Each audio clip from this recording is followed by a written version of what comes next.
Hello everyone, मैं अर्पित श्रीवास्तव स्वागत करता हूं आप सभी का अपने यूट्यूब चैनल पर। हेलो एवरीवन, स्टार्ट करते हैं आज का टॉपिक जो कि है स्कोप और field of ICT in education, यानी कि आईसीटी इन एजुकेशन का क्षेत्र और फील्ड। वीडियो पे हमने इसके बारे में कुछ देखा था, यानी कि हमने टीचिंग लर्निंग प्रोसेस के बारे में बात कर ली थी। आज हम इवैल्यूएशन, रिसर्च और एडमिनिस्ट्रेशन के बारे में बात करेंगे। पहला आता है इवैल्यूएशन, यानी कि मूल्यांकन। तो आईसीटी ने एजुकेशन के मूल्यांकन में क्या रोल प्ले किया या क्या क्या क्या काम किया उसके बारे में जानते हैं। Evaluation. ICT plays major role in the evaluation. It helps in generating test, implementing the text, scoring and reporting. ICT ने इवैल्यूएशन की फील्ड पर यानी कि मूल्यांकन की फील्ड पर एक महत्वपूर्ण भूमिका निभाई है। इसमें शामिल है टेस्ट को जनरेट करना यानी कि टेस्ट को बनाना, इम्प्लीमेंट करना यानी कि टेस्ट को लागू करना और स्कोरिंग करना टेस्ट की और उसकी रिपोर्टिंग करना।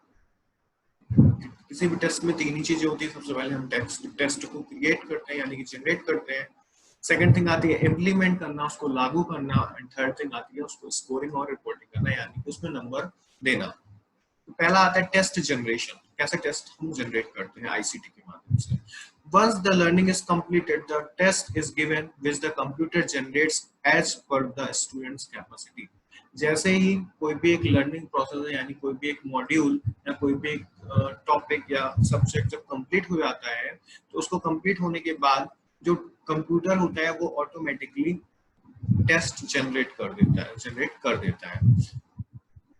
कैपेसिटी के अकॉर्डिंग। यानी कि जैसे कोई स्टूडेंट है, वो क्लास 8 का स्टूडेंट है, हम क्लास 8 लेवल उसमें रखेंगे। क्लास 8 की कैपेसिटी होनी चाहिए, तो क्लास 8 के लेवल के अकॉर्डिंग पहले से सॉफ्टवेयर बने बनाए आते हैं, उनमें केवल आपको फिल करना है कि क्लास 8 के स्टूडेंट की कैपेसिटी के अकॉर्डिंग वो क्या करेगा, टेस्ट जनरेट कर देगा। नेक्स्ट बात आती है a program to prepare a question bank. In this program, as many questions as possible are formulated on the subject matter and then they are selected and organized into categories as per the difficulty level, topics, objectives, etc. एक ऐसा programme होता है, एक ऐसा software होता है जिसके through जो क्वेश्चन बैंक तैयार करना। क्वेश्चन बैंक का मतलब कि कौन सा क्वेश्चन कहाँ पर रखना है। यानी कि जैसे हम एक मिक्स टेस्ट ले रहे हैं, उसमें मैथ का भी एक पोर्शन होगा, साइंस का भी पोर्शन होगा, ओके, कुछ आर्ट्स का भी पोर्शन होगा। तो उन सब का जो सब्जेक्ट होगा उसको पूरे सब्जेक्ट मैटर को अलग अलग फॉर्मुलेट करना, मतलब अलग अलग उसको रखना। और उसका जो डिफिकल्टी लेवल है, भाई मैंने डिफिकल्टी लेवल अभी आपको बताया कि अगर 8th क्लास का बच्चा उसको सॉल्व कर रहा है तो जो डिफिकल्टी लेवल है वो 8th क्लास का ही रखना। ये नहीं कि हमने उसमें 10th क्लास का डिफिकल्टी लेवल कर लिया तो वो 8th क्लास का बच्चा उसको सॉल्व ही नहीं कर पाएगा। तो उसका जो डिफिकल्टी लेवल है वो भी रखना। उसके जो टॉपिक्स हैं, जो टॉपिक्स हमने पढ़ा दिए हैं, केवल वही टॉपिक्स हमको देने हैं तो वो केवल ऐड करना उसमें आईसीटी के थ्रू। और जो ऑब्जेक्टिव्स हैं जो उनको भी पूरा करना। थर्ड पॉइंट क्या कहता है, to scrutinize the test items. The selected questions are analyzed and then modified as per the requirement. मान लीजिए कोई एक क्वेश्चन है, उसमें कोई मिस फिल है या फिर कोई भी क्वेश्चन है उसमें कुछ गलत जानकारी पड़ी हुई है, तो हम क्या करते हैं उसको स्क्रूटनाइज करेंगे। उस प्रोग्राम को हम स्क्रूटनाइज करके जो भी क्वेश्चन है, जो भी गलत अगर क्वेश्चन उसमें कोई है तो हम उससे एनालिसिस करेंगे, उसको एनालाइज करेंगे, विश्लेषण करेंगे उसका और फिर उसको मॉडिफाई कर देंगे हमारे रिक्वायरमेंट के अकॉर्डिंग। नेक्स्ट पॉइंट आता है to generate the test paper. अब इसमें क्या होता है, the computer can prepare the final question paper which includes all the instructions and provisions for typing the personal data like name, roll number, class etcetera. इसमें क्या होता है, इसमें कंप्यूटर जो होता है वो फाइनल क्वेश्चन पेपर प्रिपेयर करता है। जैसे हमने ये पहले 3 स्टेप देखे, पहले हम टेस्ट को जनरेट करेंगे, जो भी लर्निंग कंप्लीट हो जाएगी उसके लेवल का हम टेस्ट देंगे। सेकंड पॉइंट में क्या कहा कि program to prepare a question bank. एक ऐसे प्रोग्राम में जाएंगे जिससे हम कोई भी जो क्वेश्चन बैंक है, मतलब मैथ्स का प्रोग्राम, मैथ्स के क्वेश्चन अलग होंगे, फिजिक्स के अलग होंगे, केमिस्ट्री के अलग होंगे, बायो के अलग होंगे, आर्ट्स के अलग होंगे। इस तरह हम उसको क्वेश्चन बैंक के अकॉर्डिंग डिवाइड कर लेंगे। नेक्स्ट क्या करेंगे, फिर हम स्क्रूटनाइज करेंगे। हम हमने क्वेश्चन देखे, अगर कोई क्वेश्चन गलत है या कुछ भी उसमें मिस स्पेल्ड है अगर वो, तो हम उसको एनालाइज करके स्क्रूटनाइज करके जो भी हमारे हमारी रिक्वायरमेंट के अकॉर्डिंग उसको मॉडिफाई कर देंगे। फिर लास्ट स्टेप में क्या होगा, हम उसको जनरेट करेंगे। जनरेट करने पे paper which includes all the instructions and provisions, जहां पे हम इंस्ट्रक्शंस और प्रोविजंस उसमें डालेंगे for typing the personal data like name, roll number, class, मतलब उसको अपना नाम, रोल नंबर, क्लास के एटसेट्रा जो भी और भी चीजें डलवानी है, कैसे फिलअप करना है उसके बारे में हम इंस्ट्रक्शंस डालेंगे। जैसे आप कोई भी एग्जाम देने जाते हो तो उसमें क्या होता है, पहले आगे इंस्ट्रक्शंस लिखे रहते हैं कि आपको अपना नेम कैसे भरना है, अपना नेम कैसे लिखना है उसमें, और रोल नंबर कैसे लिखना है या मोबाइल नंबर कैसे लिखना है, जो भी चीजें होती है उसमें क्वेश्चन ओएमआर सीट नंबर। जैसे आप लोगों ने अभी सीटेट का एग्जाम दिया होगा, तो सीटेट के एग्जाम में सबसे पहले इंस्ट्रक्शंस लिखे रहते हैं नीचे कि आपको अपना नाम कैसे भरना है, मतलब नाम नहीं, रोल नंबर कैसे भरना है, जो भी चीजें हैं, सिग्नेचर कहाँ पे करना है, कहाँ पे नहीं करना है, ये सब चीजें उसमें लिखा रहता है। तो इसी तरह, तो ये लास्ट पॉइंट हो गया to generate the test paper. इसके बाद होता है, अब हमने टेस्ट पेपर बना दिया, अब हम टेस्ट पेपर को इम्प्लीमेंट कैसे करें, लागू कैसे करेंगे। तो इम्प्लीमेंट करने के दो पार्ट होते हैं, दो टाइप से हम इम्प्लीमेंट कर सकते हैं। पहला होता है टर्मिनल बेस्ड टेस्ट, जिसे हम it is an interactive test that allows the student to respond the test items by typing the answers on the keyboard. The computer scores immediately. In this type of test, the computer can give the immediate feedback on each item, which with the remedial instruction if required. अब इसमें क्या होता है, terminal based test, यानी कि जब हम implement करेंगे टेस्ट का तो वो दो तरीके से कर सकते हैं। पहला होता है टर्मिनल बेस्ड टेस्ट और दूसरा होता है picture based test. Terminal based test क्या होता है, ये एक इंटरेक्टिव टेस्ट होता है, यानी कि एक मान लीजिए डिस्क्रिप्टिव आंसर, जैसे आपको डिस्क्रिप्शन पे टाइप करना है कोई, उसमें कंप्यूटर पे आपने क्या किया, उसको कंप्यूटर पे टाइप करना है उसको, ठीक है। तो स्टूडेंट क्या करेगा, जो भी क्वेश्चंस है उसको रिस्पॉन्ड करेगा, उसके जो आंसर है वो कीबोर्ड के द्वारा टाइप करेगा। उसके बाद जैसे ही वो टाइप कर देगा तो जो कंप्यूटर होगा वो उसको तुरंत स्कोर करेगा, उसके स्कोर्स बताएगा, इमीडिएटली स्कोर्स निकालेगा। In this type of test, the computer can give the immediate feedback on each item with the remedial instruction. अगर आपने कोई स्पेलिंग गलत लिख दी है या कोई भी जो भी उसमें मिस्टेक है उसकी भी वो रेमेडी कर देगा, मतलब आपको निदान करके बता देगा और आपको तुरंत वो फीडबैक भी दे देगा, ठीक है। अगर कोई भी गलती है तो उसकी रिमेडियल इंस्ट्रक्शन अगर उसको देना है तो वो भी आपको उसके थ्रू। नेक्स्ट आता है इम्प्लीमेंटेशन ऑफ टेस्ट में ही दूसरा आएगा print based test, picture based test नहीं, print based test। हाँ, it is appropriate for class test. Question paper can be in the form of printouts or displayed on the screen. अब ये क्या होता है print based test में, ये class test के लिए जाने के जो सीटीज वगैरह होते हैं, जो बीटेक वगैरह के स्टूडेंट होते हैं उनके सीटीज वगैरह होते रहते हैं, उनका क्लास टेस्ट होते रहता है। तो क्लास टेस्ट के लिए अप्रोप्रिएट होता है। इसमें क्या होता है, question can be in the form of print outs और डिस्प्ले, मतलब ये दोनों प्रकार से हो सकता है, कंप्यूटर में भी हो सकता है और प्रिंट आउट के जो प्रिंट होता है हार्ड कॉपी में भी हो सकता है। Test scoring can be done in two ways. उसको जो इसकी स्कोरिंग होती है, जो उसके नंबर चढ़ाए जाते हैं, वो दो प्रकार से चढ़ाया जा सकता है। पहली हो गई मशीन स्कोरिंग, यानी जहाँ पे हम मशीन का यूज करते हैं, जैसे ओएमआर वगैरह सीट होती है ना, उसका यूज करते हैं ना नंबर मशीन स्कोरिंग, मतलब स्कोरिंग के लिए हम ओएमआर सीट, जैसे अगर हमारे ओएमआर सीट है तो वो भी प्रिंट बेस्ड टेस्ट के अंतर्गत आ जाएगा। Students mark their answers on the spherical answer sheet which are read by the computer by an optical scanning device। अब ये वही बोल रहा है कि जो OMR होती है ना उसमें गोले होते हैं, स्फेरिकल वाली बात कर रहे हैं ना, तो जो OMR होगी उसमें वहां पे गोले भरते होंगे। तो जो स्टूडेंट होगा वो वहां पे जितने भी ABC जो भी आंसर सही है उस पर्टिकुलर क्वेश्चन का, उसकी ABC भर देगा। उसके बाद क्या होगा, ऑप्टिकल स्कैनिंग डिवाइस, जो स्कैनिंग डिवाइस होती है जो OMR सीट को स्कैन करते हैं, वो वाले डिवाइस का हम यूज करते हैं। वो भी क्या है, एक ICT का ही तो पार्ट है, उसका यूज करते हुए हम उसको आसानी से जितने भी क्वेश्चंस हैं उन सबका आंसरिंग कर लेंगे। Example questions having alternative answers for which the correct one has to be marked by shading one of the blocks provided. The computer checks if the answer is correct or not with the help of scoring key it has। जैसे हम लोगों ने CTET का exam दिया था, CTET का exam देने time क्या हुआ था, जो हमारे पास सीट थी OMR सीट थी, हमें उसमें ब्लैक कलर से गोले भरने थे, ठीक। गोले भरने, जब हमने गोले भर दिए उसके बाद क्या होता था, वो ले लिया उन्होंने और उसकी वो ऑप्टिकल स्कैनिंग डिवाइस से स्कैनिंग हो जाएगी। स्कैनिंग होकर जितने भी क्वेश्चंस के आंसर सही है वो पहले से उसमें प्री फिल्ड है कि कौन से क्वेश्चन का आंसर कौन सा है, और जैसे ही वो चेकिंग हुई अगर मेरा आंसर वो सही मिल रहा है, मतलब अगर क्वेश्चन में सॉरी कंप्यूटर में अगर फीड है कि क्वेश्चन नंबर 5 का ए आंसर है और मैंने भी क्वेश्चन नंबर 5 में ए को ब्लैक किया हुआ है, तो मुझे उस चीज का उसको स्कोर मिल जाएगा। अगर नहीं किया हुआ तो स्कोर नहीं मिलेगा। सेकंड वन आता है मैनुअल स्कोरिंग। इसमें क्या होता है, in the system answers are scored by the teacher and they are fed to computer for analysis. अब मैनुअल स्कोरिंग में क्या होता है कि पहले हम लोगों को ओएमआर सीट जैसे भी सीट्स होती है उससे मैनुअली चेकिंग हो जाती है। मैनुअल चेकिंग होने के बाद वापस से वो कंप्यूटर एनालिसिस के लिए चला जाता है। ये हो गई इम्प्लीमेंटेशन ऑफ द टेस्ट। आगे चलते हैं, reporting the results.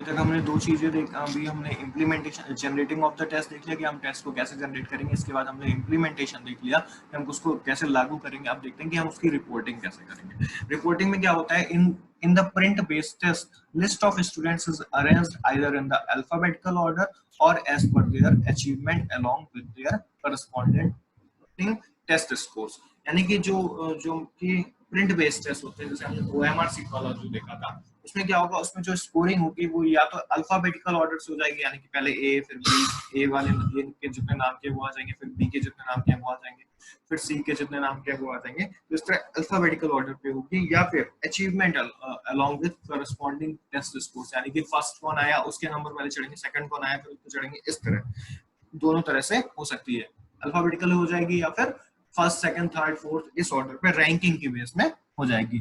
These scores also represent graphically for each student in order to get a quick idea about his performance।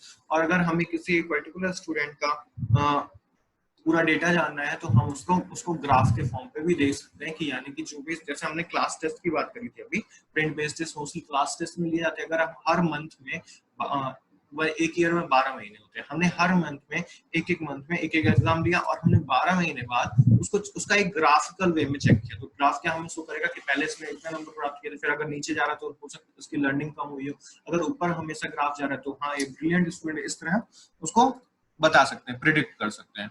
For the terminal based test the feedback of the response is immediate. Terminal based test में क्या होता है, जो हमने terminal based test देखे ये वाले, एक मिनट,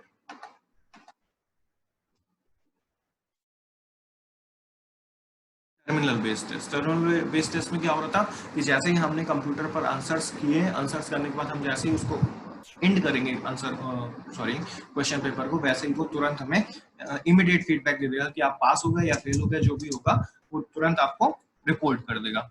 इसके बाद आता है ग्रेड्स ऑन द टेस्ट। हमने रिपोर्टिंग भी हो गई, अब उसके बाद ग्रेडिंग की बारी आती है कि हमें ग्रेड कैसे देना है। जब हमारी चेकिंग हो गई, रिपोर्ट हो गए, सारे जितने भी नंबर्स हमने जितने भी प्राप्त करे थे, उसके बाद उसी बेस में आपको ग्रेडिंग दे दी जाती है, मतलब ग्रेड दे दी जाती है। Computer based grade book is maintain for each student. इसी तरह क्या होगा कि कंप्यूटर बेस्ड ग्रेड बुक बना दी जाएगी। जैसे पहले मतलब मैनुअली ग्रेड बुक बनाता था, जो भी टीचर होते थे वो मैनुअली ग्रेड बुक बनाते थे, लेकिन अब क्या हो सकता है, अगर हम कंप्यूटर बेस्ड टेस्ट के माध्यम से जो भी चीजें कर रहे हैं तो उसे कंप्यूटर पे ही ग्रेड बुक क्रिएट हो जाएगी। ये हो गया आईसीटी का रोल इवैल्यूएशन पे। अब नेक्स्ट पॉइंट की बात करेंगे जो कि है रिसर्च, यानी कि अनुसंधान में। अब देखते हैं हम रिसर्च यानी कि अनुसंधान में, जो कि एक एजुकेशन की फील्ड है, उस पर हम आईसीटी का यूज कैसे करते हैं। Research is another important area for teachers. It helps the teachers in the following different ways. Research एक also एक important area है टीचर्स के लिए भी। आईसीटी टीचर्स की हेल्प करता है रिसर्च में। किस प्रकार की, देखते हैं पहला point, to know about recent developments in different segments through search engines like Google scholars. अगर किसी एक टीचर को जानना है कि लेटेस्ट में क्या डिस्कवरीज हुई है, क्या क्या डिस्कवरी कुछ नया डिस्कवर हुआ है, या पुराने में क्या चेंजमेंट हुए हैं, क्या जो हमारा देश है या हमारी जो टेक्नोलॉजी है उसमें क्या क्या डेवलपमेंट्स हुए हैं, तो हम आईसीटी का यूज करते हुए सर्च इंजन जैसे गूगल हो गया, याहू हो गया, बहुत सारे सर्च इंजन है, किसी का भी यूज करते हुए आप सर्च कर सकते हैं कोई भी चीज को कि मतलब कि कोई एक पर्टिकुलर टॉपिक को कि इस चीज में क्या डेवलपमेंट हुआ है, क्या इनोवेशन हुई है, नहीं, इन सब के बारे में जानकारी प्राप्त कर सकते हैं। सेकंड पॉइंट आता है collect A variety of information on a particular topic through e books, E journals, E library, websites. मतलब हम बहुत सारी जानकारी एकत्रित कर सकते हैं किसी भी एक पर्टिकुलर टॉपिक में, ई बुक्स के माध्यम से, ई जर्नल्स के माध्यम से, ई लाइब्रेरी के माध्यम से, जितने भी ये ई बुक्स, ई जर्नल्स, ई लाइब्रेरी की जो वेबसाइट्स होती हैं उनके माध्यम से हम जा करके एक वैरायटी ऑफ इंफॉर्मेशन कलेक्ट कर सकते हैं। नेक्स्ट पॉइंट की बात करते हैं। नेक्स्ट पॉइंट है third point, using appropriate software like SPSS, Minitab etcetera. ये क्या है SPSS और मिनीटैब? ये कैलकुलेशन सॉफ्टवेयर है कि जब हमें कोई भी जटिल समस्या, जटिल कैलकुलेशन, मैथ की कोई भी जटिल कैलकुलेशन करनी होती है तो हम SPSS या मिनीटैब का यूज करते हुए हम वो भी जो भी कॉम्प्लेक्स कैलकुलेशन है उसको हम इजिली सॉल्व कर सकते हैं। ओके, फोर्थ पॉइंट क्या कहता है, generate a variety of graphs, diagrams, charts etcetera.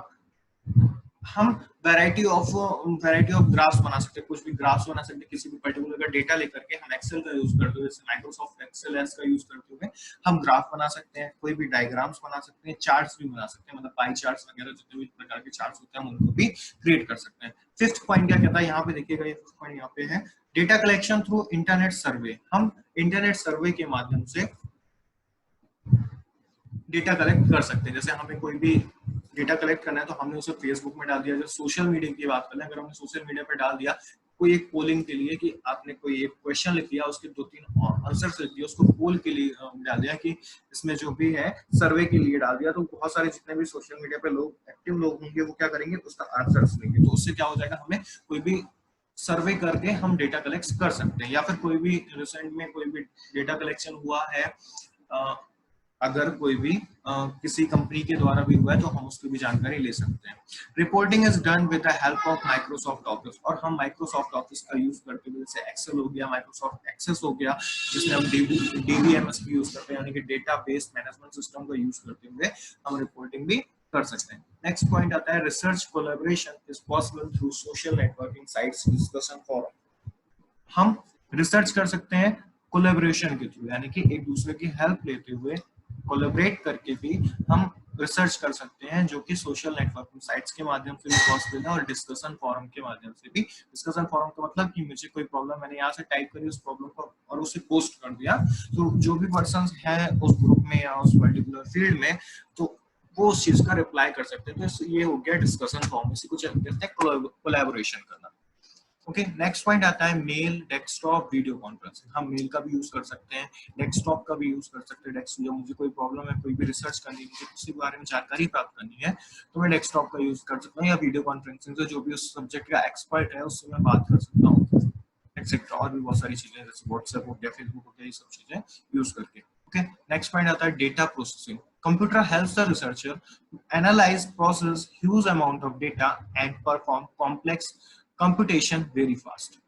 अगर हमें कोई भी डेटा को प्रोसेस करना है, मतलब मेरे पास कोई डेटा है, कोई इनपुट डेटा है, उसको मुझे प्रोसेस करना है, तो मैं क्या करूंगा, मान लीजिए मेरे पास कुछ बच्चों का डेटा है जिसे मुझे प्रोसेस करना है, तो मैं कंप्यूटर क्या करते हैं कि किसी भी रिसर्चर को कोई भी प्रॉब्लम है, कोई भी समस्या है, उसको एनालाइज करने के लिए process huge amount of data, बहुत सारे डेटा को भी वो प्रोसेस कर सकते हैं, perform complex computation very fast, और कोई भी कठिन से कठिन, जटिल से जटिल समस्या को बहुत जल्दी सॉल्व कर सकते हैं। एक्यूरेट एंड रिलायबल, और उसको वो क्या होंगी, वो एक्यूरेट भी होंगी और रिलायबल भी होंगी, यानी कि एक्यूरेट होंगी, सही होंगी, रिलायबल भी होंगी। Data from the monitoring of the learning achievements of school children which have huge sample sizes can be processed quickly and accurately through the use of power computers. हम पावर कंप्यूटर्स, जैसे super computers हो गया, और भी power computers, जो भी computers होते हैं, उन सब का यूज करते हुए किसी भी एक स्कूल में जितने भी बच्चे हैं उनकी अचीवमेंट भी निकाल सकते हैं कि उन्होंने उस फील्ड पे कितनी अचीवमेंट करी, कितना उन्होंने मार्क्स प्राप्त किए, ये सब हम आईसीटी के माध्यम से कर सकते हैं। नेक्स्ट आता है कोलैबोरेटिव रिसर्च। कोलैबोरेटिव रिसर्च का मतलब साथ में मिलकर के कोई भी एक पर्टिकुलर टॉपिक पर रिसर्च करना या अनुसंधान करना। ICT makes it possible to undertake collaborative research. ICT ने इस चीज को पॉसिबल कर दिया है कि लोग साथ में कोलैबोरेटिव रिसर्च कर सकते हैं। जैसे मान लीजिए कोई पर्सन है, कोई इंडिया से रिसर्च कर रहा है, कोई एक अमेरिका से रिसर्च कर रहा है, तो वो क्या कर सकते हैं, आपस में कोलैबोरेट करके आईसीटी के माध्यम से एक दूसरे के साथ मिल करके किसी भी पर्टिकुलर टॉपिक पर रिसर्च कर सकते हैं। Social networking, cloud internet storage facility sites made it possible to do research in team. अब सोशल नेटवर्किंग के माध्यम से भी हम डेटा शेयर कर सकते हैं। क्लाउड इंटरनेट स्टोरेज का मतलब होता है जैसे गूगल ड्राइव हो गया, यहाँ पे हम क्या करते हैं, अपना डेटा सेव कर देते हैं और हम किसी को भी एक पर्सन को लिंक शेयर कर देंगे तो वो क्या करेगा, उस पर्टिकुलर जो भी डेटा है उसको विजिट कर सकता है। तो ये क्या होगा, क्लाउड इंटरनेट फैसिलिटी हो गई। ठीक है, इसके बाद हो गई, ये बात हो गई रिसर्च की। अभी हमने इवैल्यूएशन की बात करी, उसके बाद रिसर्च यानी अनुसंधान की बात करी। अब हम देखते हैं एडमिनिस्ट्रेशन यानी कि प्रबंधन में किस प्रकार से use. Managing administration, managing the time table. हमें अगर in the process of teaching learning the computer can manage the class time table software makes the tedious work easier.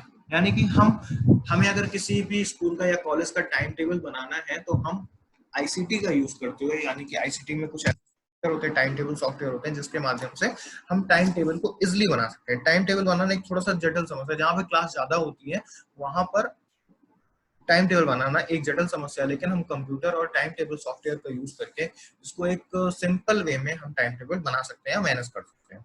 Next, managing pupils attendance record. The computer can maintain an attendance register that is helpful for the teacher to know whether the student are regular or not.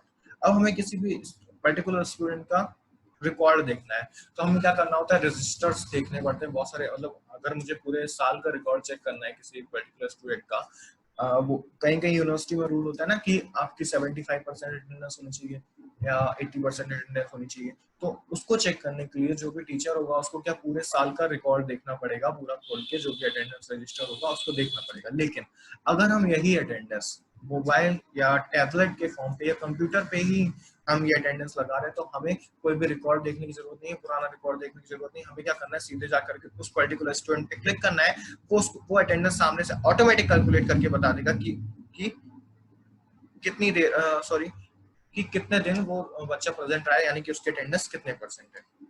Next point की बात करते हैं, managing cumulative records. All data is managed with the help of database software. हम Microsoft access यानी Microsoft access जो कि DBMS database management system से के साथ वर्क करके हम पूरा जो डेटा है किसी भी एक पर्सन का या कोई भी एक कम्युलेटिव रिकॉर्ड है, यानी कि संचयी अभिलेख पत्र, हम माइक्रोसॉफ्ट एक्सेस का यूज करके हर एक स्टूडेंट का अलग अलग कम्युनिकेटिव रिकॉर्ड बना सकते हैं, वो भी काफी आसानी से। नेक्स्ट आता है financial records. Administration of financial matters becomes easy by using software like tally. हम एडमिनिस्ट्रेशन का जो भी फाइनेंशियल मैटर है कि कौन सी चीज आई, कौन सी चीज गई, या कितने बच्चों की फीस आई एटसेट्रा, इसको हम एक पहले क्या करते थे, एक उसमें रजिस्टर पे लिख के रखते थे। लेकिन अगर हम टैली का यूज करके इसको बहुत ज्यादा इजी बना सकते हैं, जिसमें हम पूरा रिकॉर्ड रख सकते हैं। इसी के बाद एक पॉइंट है, नेक्स्ट पॉइंट जो है enhance enrolments through online admission. यानी कि जैसे हम लोग देखते हैं जितनी भी अब यूनिवर्सिटीज है ये ऑनलाइन इनरोलमेंट कराती है, ऑनलाइन एडमिशन कराती है। पहले क्या होता था, हमें ऑफलाइन जो भी वहाँ पे कार्य कर रहे हैं कर्मचारी, तो उनको ऑफलाइन रिकॉर्ड बना के भेजना होता था, पूरा एक बड़े से उसमें रजिस्टर्स में बना के भेजना होता था। लेकिन आजकल क्या होता है, हमें ऑनलाइन फॉर्म डालना होता है, ऑनलाइन ऑटोमेटिक वहाँ पे एनरोलमेंट हो जाता है। हमें मतलब जो भी कर्मचारी है उनको ज्यादा काम नहीं करना पड़ता है, तो ये और जो भी टीचर्स है उनके लिए भी आसानी हो जाती है। तो ये भी क्या है, एक आईसीटी का फायदा है जो एडमिनिस्ट्रेशन का। Next, generation of admit card for examination. अब एग्जामिनेशन के लिए जो भी एडमिट कार्ड जनरेट होते हैं वो केवल सॉफ्टवेयर बेस होते हैं, उसमें कुछ नहीं होता है, उसमें केवल सेंटर के नाम आपके डाल दिए जाते हैं, आपके नाम डाल दिए जाते हैं, जो भी मतलब उसमें इनरोल होते हैं, जो भी बच्चे उनका फॉर्म भरते हैं उसमें क्या करते हैं, केवल वो एडमिट कार्ड में जो भी एग्जाम सेंटर्स है उनका नाम डाल दिया, डेट्स डाल दी और जो स्टूडेंट्स है उनका नाम डाल दिया। वो ऑटोमेटिकली रैंडमली वे पे किसी को भी कहीं पर भी भेज सकता है, रैंडमली वे में वो ऑटोमेटिक एक को सिलेक्ट करके उसका एग्जामिनेशन सेंटर और रोल नंबर उसको अलॉट कर देता है। Next, computer based methods of attendance example OMR और स्मार्ट कार्ड। हम कंप्यूटर बेस्ड अटेंडेंस भी चला सकते हैं, जैसे कि OMR के द्वारा, OMR का मतलब एक आई कार्ड होगा आपका, आई कार्ड में कुछ OMR के ऑप्टिकल मार्क बने होंगे, जिसके थ्रू आप जस्ट केवल OMR में अपना उसको आई कार्ड को लगा करके अटेंडेंस दे सकते हैं, या स्मार्ट कार्ड के माध्यम से भी अटेंडेंस कर सकते हैं, या बायोमेट्रिक मेथड्स के माध्यम से भी, मतलब बायोमेट्रिक मेथड्स का भी यूज कर सकते हैं हम, फिंगरप्रिंट रिकॉग्निशन का यूज कर सकते हैं, रेटिना स्कैन्स का यूज कर सकते हैं, यानी कि जो स्टूडेंट्स कॉलेज आया है या नहीं आया तो उसके फिंगरप्रिंट रिकॉग्नाइज कर सकते हैं, रेटिना भी स्कैन कर सकते हैं। ओके, आज की वीडियो में इतना ही। Thank you.